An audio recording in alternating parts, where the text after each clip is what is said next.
నిర్గమకాండము 32వ అధ్యాయము. మోషే కొండ దిగకుండా తడవు చేయుట ప్రజలు చూచినప్పుడు ఆ ప్రజలు అహరోను నొద్దకు కూడి వచ్చి, లెమ్ము, మా ముందర నడుచుటకు ఒక దేవతను మా కొరకు చేయము. ఐగుప్తులో నుండి మమ్మల్ని రప్పించిన ఆ మోషే అనువాడు ఏమాయనో మాకు తెలియదని అతనితో చెప్పిరి.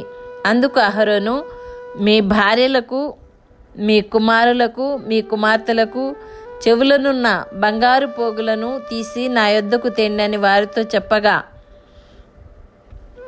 ప్రజలందరూ తమ చెవులనున్న బంగారు పోగులను తీసి అహరోను నొద్దకు తెచ్చిరి. అతడు వారి యొద్ద వాటిని తీసుకొని పోగరతో రూపమును ఏర్పరచి దానిని పోతపోసిన దూడగా చేసెను. అప్పుడు వారు, ఓ ఇశ్రాయేలు, ఐగుప్తు దేశంలో నుండి నిన్ను రప్పించిన నీ దేవుడు ఇదే అనిరి. అహరోను అది చూచి దాని ఎదుట ఒక బలిపీఠము కట్టించెను. మరియు అహరోను రేపు యెహోవాకు పండుగ జరుగునని చాటింపగా, మరునాడు వారు ఉదయమున లేచి దహన బలులను, సమాధాన బలులను అర్పించిరి. అప్పుడు జనులు తినుటకును త్రాగుటకును కూర్చుండి ఆడుటకు లేచిరి. కాగా యెహోవా మోషేతో ఇట్లనెను, నీవు దిగి వెళ్ళుము. ఐగుప్తు దేశము నుండి నీవు రప్పించిన నీ ప్రజలు చెడిపోయిరి.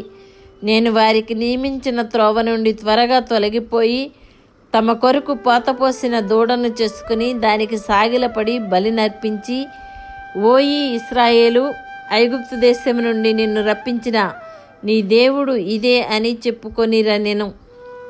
మరియు యెహోవా ఇట్లనెను, నేను ఈ ప్రజలను చూచియున్నాను. ఇదిగో, వారు లోబడనొల్లని ప్రజలు. కావున నీవు ఊరకుండుము, నా కోపము వారి మీద మండును. నేను వారిని కాల్చివేసి నిన్ను గొప్ప జనంగా చేసేదనని మోషేతో చెప్పగా, మోషే తన దేవుడైన యెహోవాను బ్రతిమాలుకొని, యెహోవా, నీవు మహాశక్తి వలన, బాహుబలము వలన ఐగుప్తు దేశములో నుండి రప్పించిన నీ ప్రజల మీద నీ కోపము మండనేలా? ఆయన కొండలలో వారిని చంపునట్లును, భూమి మీద నుండి వారిని నశింపచేయనట్లును, కీడు కొరకే వారిని తీసుకొని పోయినని ఐగుప్తీయులు ఎలా చెప్పుకొనవలెను? నీ కోపాగ్ని నుండి మళ్ళుకొని నీవు నీ ప్రజలకు ఈ కీడు చేయక దాని గూర్చి సంతాపపడుము. నీ సేవకులైన అబ్రహామును, ఇస్సాకును, ఇశ్రాయేలును జ్ఞాపకం చేసుకొనుము. నీవు వారితో ఆకాశ నక్షత్రముల వలె నీ సంతానము అభివృద్ధి చేసి, నేను చెప్పిన ఈ సమస్త భూమిని మీ సంతానమునకిచ్చేదననియు, వారు నిరంతరము దానికి హక్కుదారులగుదురనియు వారితో నీ తోడని ప్రమాణం చేసి చెప్పి తిననెను. అంతటా యెహోవా తన ప్రజలకు చేసేదనని చెప్పిన కీడును గూర్చి సంతాపపడెను. మోషే శాసనములు గల 2 పలకలను చేత పట్టుకొని కొండ దిగి వచ్చెను. ఆ పలకలు ఇరు ప్రక్కలను వ్రాయబడినవి. అవి ఈ ప్రక్కను ఆ ప్రక్కను వ్రాయబడి ఉండెను. ఆ పలకలు దేవుడు చేసినవి. ఆ పలకల మీద చెక్కబడిన వ్రాత దేవుని చేవ్రాత. ఆ ప్రజలు పెద్ద కేకలు వేయుచుండగా యెహోషువ ఆ ధ్వని విని, పాళెములో యుద్ధధ్వని అని మోషేతో అనగా, అతడు, అది జయధ్వని కాదు, అపజయ ధ్వని కాదు, సంగీత ధ్వని నాకు వినబడుచున్నదనెను. అతడు పాళెమునకు సమీపింపగా ఆ దూడను వారు నాట్యమాడుటను చూచెను. అందుకు మోషే కోపము మండెను. అతడు కొండ దిగువను తన చేతులలో నుండి ఆ పలకలను పడవేసి వాటిని పగలగొట్టెను. మరియు అతడు వారు చేసిన ఆ దూడను తీసుకొని అగ్నితో కాల్చి పొడి చేసి నేల మీద చల్లి ఇశ్రాయేలీల చేత దాన్ని త్రాగించెను. అప్పుడు మోషే, నీవు ఈ ప్రజల మీదికి ఈ గొప్ప పాపము రప్పించినట్లు వారు నిన్ను ఏమి చేసిరని అహరోను అడుగగా, అహరోను, నా ఏలినవాడా, నీ కోపము మండనీయకుము.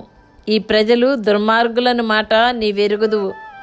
వారు, మాకు ముందు నడుచుటకు ఒక దేవతను చేయము, ఐగుప్తులో నుండి మమ్మల్ని రప్పించిన వాడగు ఈ మోషే ఏమాయనో మాకు తెలియదనిరి. అందుకు నేను ఎవరి యొద్ద బంగారము ఉన్నదో వారు దాన్ని ఊడదీసి తేండని చెప్పి తిని, నేను దాని అగ్నిలో వేయగా ఈ దూడ ఆయననే అనెను. ప్రజలు విచ్చలవిడిగా తిరుగుట మోషే చూచెను. వారి విధులలో వారికి ఎగతాళి కలిగినట్లు అహరోను విచ్చలవిడిగా తిరుగుటకు వారిని విడిచిపెట్టి ఉండెను.